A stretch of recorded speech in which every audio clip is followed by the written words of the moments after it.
Once upon a time, seeing that green and red livery rolling down the M6 was enough to make any British driver nod with pride. The Eddie Stobart name stood for something solid: reliability, respect, and a sense of belonging that few companies ever managed to build. Every cab had a woman's name painted on the door, every driver wore a clean shirt, and every truck looked ready for a photograph.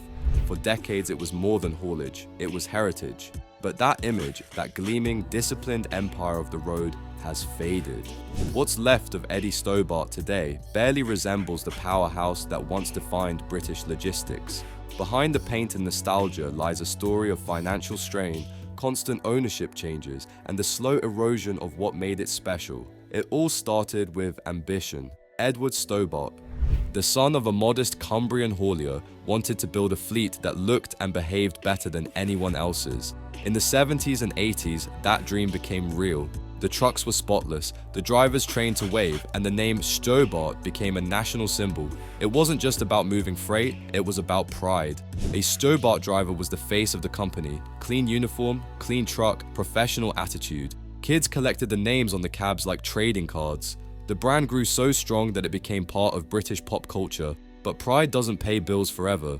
By the late 2000s, the company had expanded far beyond haulage into rail freight, airports, even biomass energy. Investors saw potential, but they also saw risk. The brand was stretched thin, the profits unpredictable, and the identity diluted.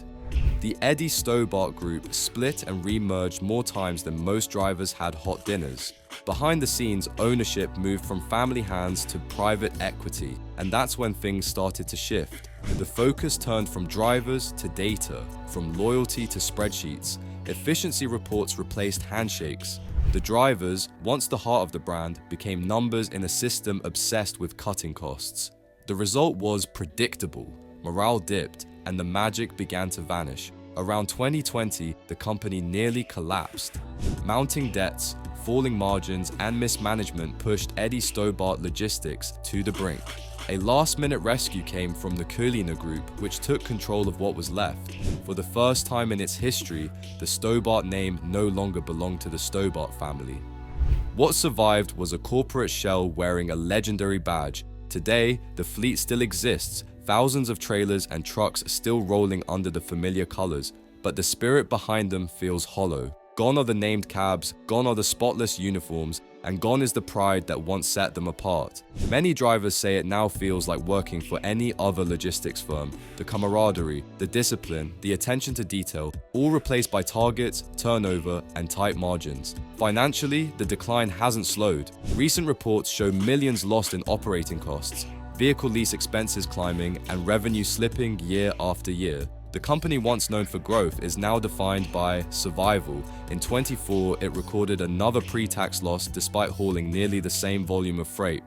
The problem isn't the work, it's the weight of its own past. Eddie Stobart became famous because it cared about the little things. The polish on the grille, the wave from the cab, the uniformity of presentation. That identity made the brand worth something. But once those values were replaced with cost-cutting and automation, the soul went with them. It's not that the trucks got worse, they're modern, efficient, and equipped with every gadget. But they lost character. And in haulage, character is everything. Ask the old drivers and they'll tell you. There was pride in pulling into a services and seeing another Stobart unit parked neatly beside yours. For anyone who grew up spotting those trucks from motorway bridges, it's hard to accept. This was once the company that gave British trucking a sense of dignity. Now it's just another logo, part of a bigger machine that values margin over meaning. The grim reality of Eddie Stobart today isn't that it's gone, it's that it's still here, just without its heart. There was a time when being an Eddie Stobart driver meant something. You didn't just have a job, you belonged to a family.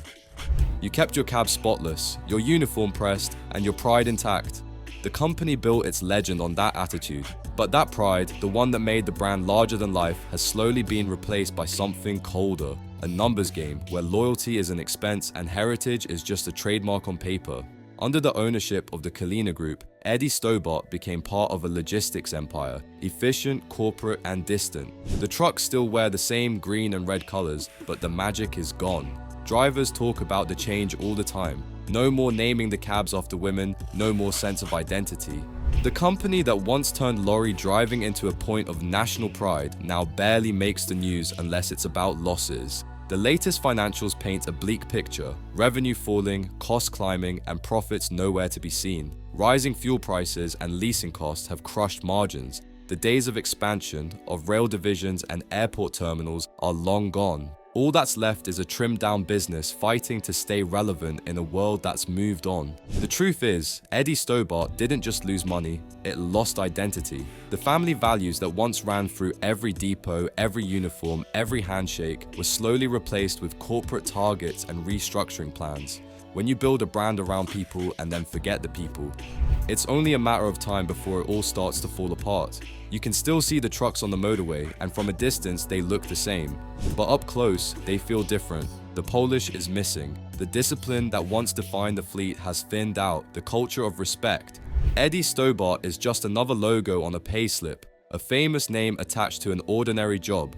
And for those who remember the glory days, that's the hardest part to swallow. The downfall didn't happen overnight. It came in waves, each merger, each rebrand, each boardroom decision chipping away at what made the company special. It wasn't one big mistake, it was 1,000 small compromises. Change the uniforms, drop the cab names, outsource the maintenance, cut the wages, save a few pounds here, lose a bit of soul there.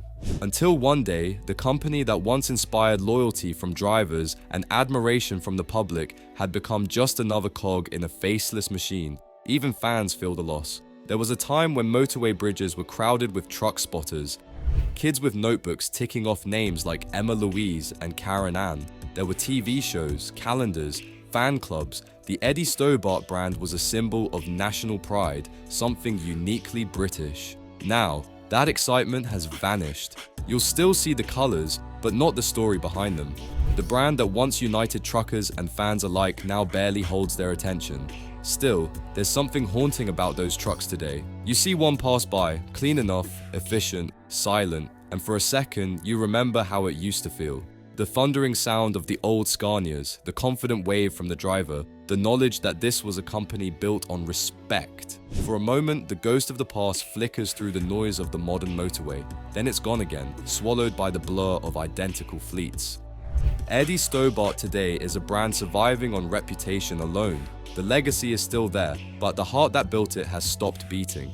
The family that once drove it forward is gone, the pride has been priced out, and what's left is a name that means everything to those who remember, and nothing to those who inherited it. And maybe that's the saddest part of all. The trucks still roll, the colors still shine, the logo still carries weight, but the story behind it has already ended. What we see now is the echo of something great, still moving, still working, but no longer alive. That's the grim reality of Eddie Stobart today. A legend still on the road, but only as a reflection of what it used to be.